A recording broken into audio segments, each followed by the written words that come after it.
All right, we are live with another instant reaction podcast. This podcast, as all of them, are brought to you by Prize Picks, which is the official daily fantasy sports app of CLNS Media. Go download the app today, put in the promo code CLNS, and you'll get your first deposit matched up to $100. And Matt, we had a long time between picks. Patriots traded down at 34, did not make any trades at 68, waited all the way through 68. The second round was an absolute horror show for me, and it only got worse in the third round. All of my favorite players got taken in the second round, and then the freaking Jets moved up and drafted my guy Malachi Corley at the first pick of the third round, and I'm just beyond upset. And now the Patriots draft Caedan Wallace at 68. I don't love it. But I know you like it better than me, so give me your pitch for Caedan Wallace. Yeah, this is a guy they've been connected to at points in the process. He's experienced. He's an older guy. He's 24 years old already. He was like a 4-year starter, right tackle for Penn State. Tested really well at the combine. I think a 9.14 RAS is what he ended up with. Yeah. He's a little on the short side for an offensive tackle prospect, but he has long enough arms at 34 inches, explosive in the jumps, great 10-yard split. Yeah. So really, really good athlete. And he got improved every year. I think he's just not as sound technically as you might like for a guy who is already 24 years old, who's played a ton. And I think the question is, where is he going to play? I don't think he can play the left tackle for you. And that tells me that they probably like him inside as a guard. His biggest issue as a blocker is that he can get beat by the speed rush around the edge. Put him at guard, that's not a concern anymore. So, one of the things we talked about in the offseason was how does this new front office view City So and Cole Strange?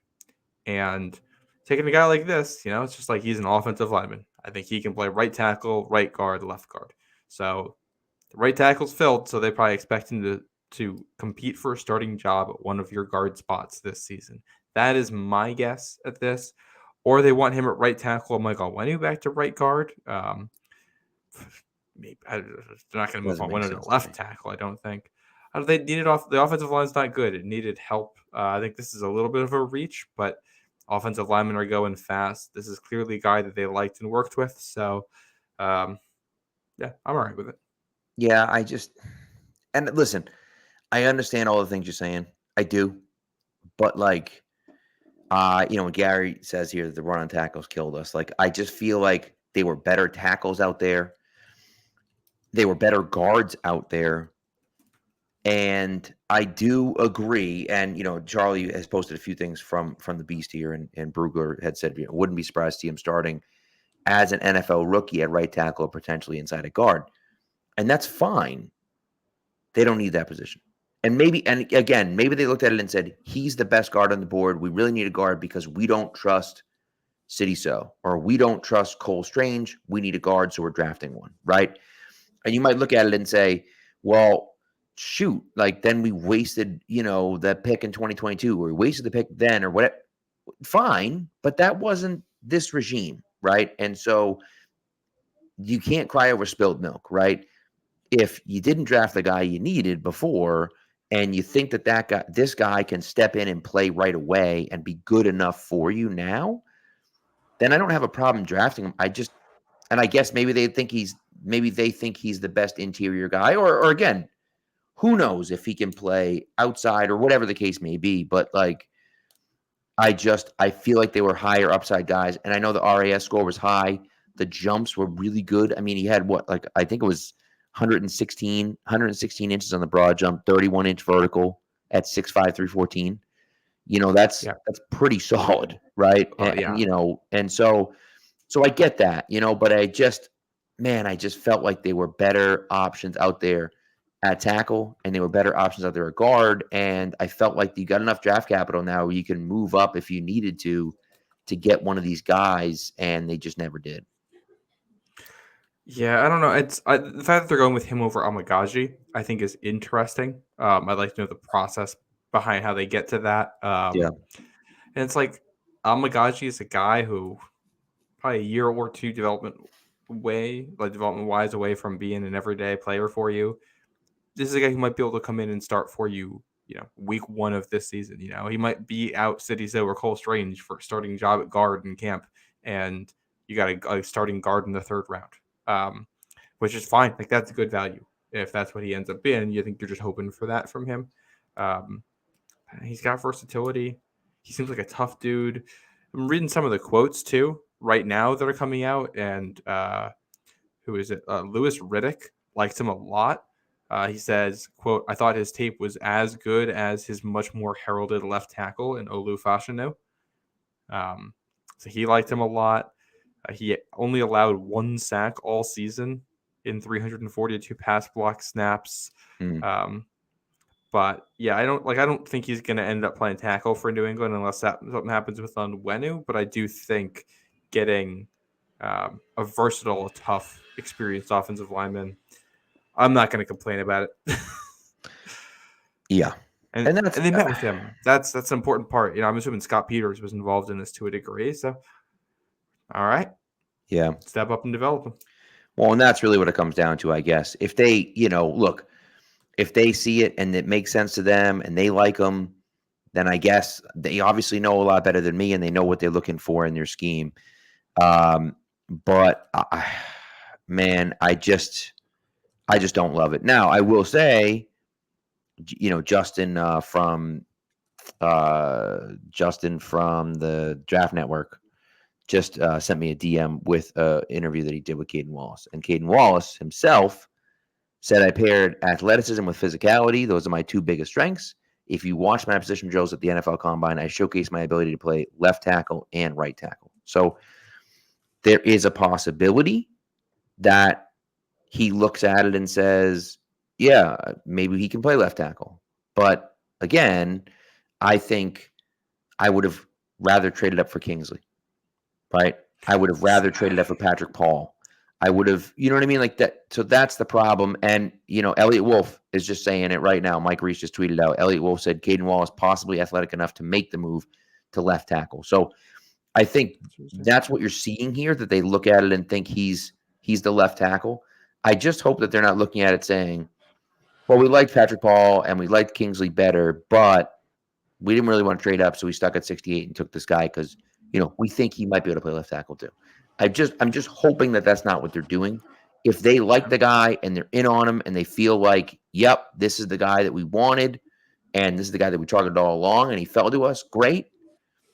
But, if that's not the case, then I'm annoyed. Yeah, I think it's interesting. The age part is what's interesting to me. Drafting a guy who's older, that is like, go back to the Packers' way of doing things. The Packers going back had never been afraid of drafting older guys if they like somebody. And this kind of, I think, falls in that category. He seems really high variance to people. So some people really like him.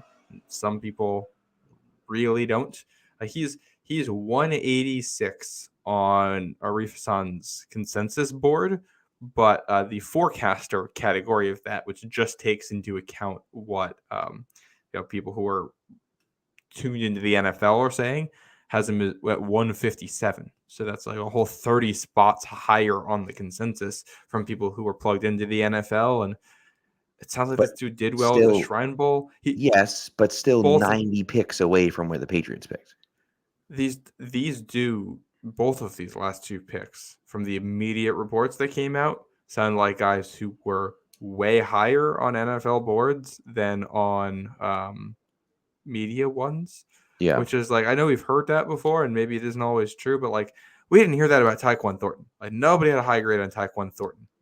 But people did have, and Cole Strange was like, some teams had high grades on him, but like some teams liked him in the 2nd round, not 1st round. We're hearing from like guys that liked Jalen Polk in the 2nd, liked this guy in the 3rd. Dane Brugler had this guy as a 4th rounder. Lance Zierlein had him as a 4th rounder. There's a run at the position, and you got to reach on a guy because you need the position. That's the position that they're in right now as a team. I think the only part that's disappointing is I think there were some good offensive skill players that I personally just would have taken. Troy Franklin is the name that stands out to me. I had some concerns with him, with his profile, but at this pick at 68, yeah, I can get on board with Right. that. But The one that I wanted was Jatavian Sanders. I thought he made a ton of sense here. You need another tight end in this AVP system, right? He used, David Njoku extremely well. And so I thought it made a lot of sense for a guy like JT Sanders. Now, he's still on the board. One would assume he's going to go tonight, but the Patriots do have picks tomorrow, and they're picking early tomorrow. So they could take that early pick tomorrow and package it with, the late fourth rounder that they moved up for, or, one of the 2 6 rounders, or whatever the case may be. They may use one of those picks or 2 of those picks and move up and take a guy like JT Sanders. I don't know if they will or not. But I think that's kind of the situation. And look, I'll just put it this way, right? In my opinion, and just to kind of finish off the conversation here with Caedan Wallace, in my opinion, if you're taking a guard, I mean, I'm just looking at Cooper Beebe here, just got drafted by the Cowboys. And if you were taking a guard, that's the kind of guy I'm looking for. The Mason McCormick, the Cooper Beebe, the Christian Mahogany, the monster, the guy that just goes out and just kills people. That's the guy I'm looking for. Caedan Wallace isn't that guy, right? And so the hope is that they think he's going to play tackle, but then that means he's going to play left tackle, which he hasn't done since high school. So, I just don't know. And he's 24 years old. So I don't know. I'm having a hard time seeing how he fits in, right? And that's the struggle for me right here. And again, the Patriots might prove me wrong, okay? But I'm sitting here telling you my instant reaction, because here we are doing our instant reaction, is that I don't love it. I don't love it either. I'm a little bit confused. Elliot Wolf says Patriots explored trading back, but then decided not to because he's the player they were targeting and they wanted. That sounds like they know that they reached, but they wanted to make sure that they got him and didn't miss out on him. Which I don't hate. I don't hate that. Said that they think he can play every position on the line. Okay. And he played some left tackle at the Shrine Bowl. So I think that's what it is. I think they think this guy can play left tackle. I think they think he can play any position on the line. And they must have liked what they saw at the bowl game, the All-Star game for him. That with the testing and the experience and the visit. I think I see the fit. It's a reach, but we'll see what this actually ends up turning into. Yeah, I agree.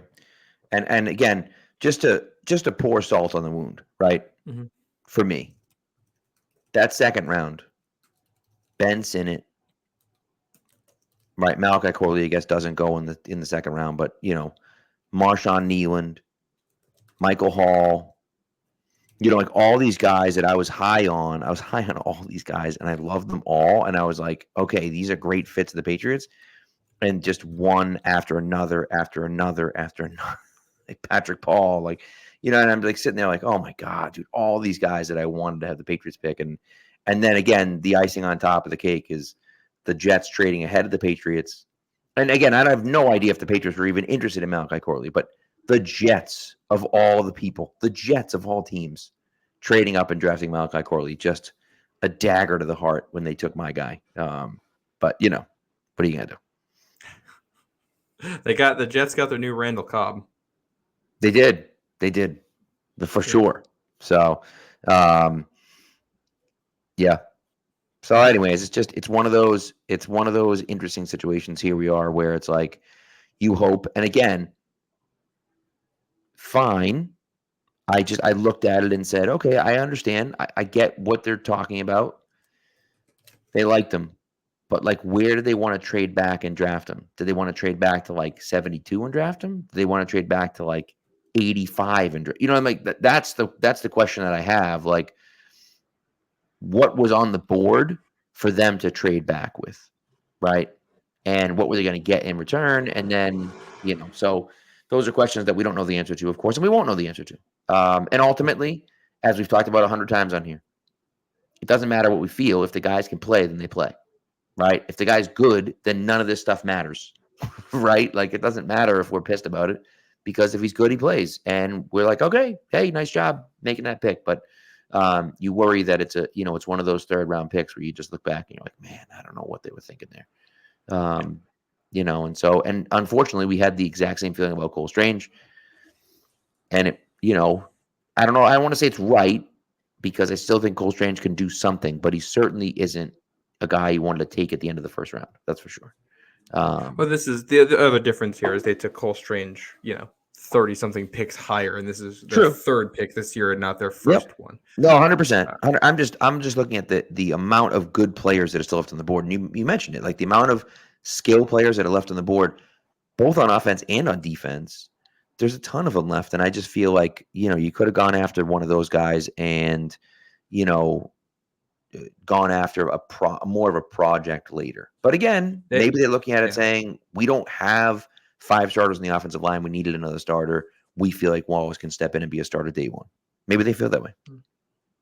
Well, I think one of the things that what you like about him, again, it's versatility and experience. So the expectation here is probably we think he can play left tackle, and if we hit on that bet, then we can get a starting left tackle in the 3rd round. And if we miss on that bet, we're still getting a guy who we think can start at a number of other positions on the line for us when nothing's it's when it comes to the New England Patriots offensive line in 2025, there's one starter locked into a job at that point, and that's Michael Onwenu. Right. So, you need a lot of bodies. No, it's true. That's definitely true. And so we'll see. Ultimately, we'll see how it, how it ends up going. But, I don't love it, but we'll see. We'll see. And so Elliot Wolf right here, and this is from our guy Keegan, because Elliot Wolf little press conference going on right now. He says Olu Fashanu was the only reason Caedan Wallace never played on the left side. Athletically, there's no reason why he couldn't make the switch over there. He's a really smart, dedicated kid that we feel like can handle that. So, to me, that tells you exactly what they're talking about. They want to move him at left tackle and see what they can do at left tackle. And they felt stronger about him at left tackle than they did Amagaji, than they did certainly Dominic Pooney, who I don't think fits at left tackle anyways. And so, who's left on the board that was a left tackle, right? We can question their decision making to not move up and take a guy like Kingsley. Suamata Ia. Yeah, did I get that right? Elliot Wolf told us the Patriots will continue to explore a move back into the 3rd round. Yep. So see, there it is. See, I told you. So I think that makes a lot of sense. Go back and try to get back into the 3rd round and, take another guy. So, all right, that does it for this one. We'll see what happens. And, our guy, AWS Sabermetrics says, he's still curious about Onwenu at left tackle and then Wallace at right tackle. I just don't know. I mean, theoretically, right? Theoretically, but I don't know how I feel about that. Also, thanks, Z-Tac. Appreciate you. Condolences to Pat and the loss of his guys. I don't know how I feel about that because Onwenu was a really good right tackle. You can leave him at right tackle and be okay with it. If you move him to left tackle, if that doesn't work, now it's like you've screwed everything up, So I don't know how I feel about that. But we'll see. I wouldn't move on. I wouldn't touch him. Yeah, I agree. Yeah. So maybe we'll be back tonight if they move back into the 3rd. I think otherwise that's it for the night. Yes, and as we're logging off, Kieran Amagaji goes at pick 75 to Chicago. So, so there you go. So a project, more of a project guy. Certainly, I don't think he's a guy that can start right out the gate. And so, I think that makes it certainly makes sense why they didn't take him. I question the pick of Caedan Wallace, but hey, listen, he's on the team. I'm going to be rooting for him, and hopefully they can figure it out, and he can figure it out and start right away if that's the case. So we'll see. Yep. Thanks for tuning in, guys. We appreciate it. And like Matt said, if they don't bang another pick, we'll talk to you tomorrow. If they do, we'll be back here tonight. Otherwise, have a great night, and we'll see you tomorrow. Mm-hmm.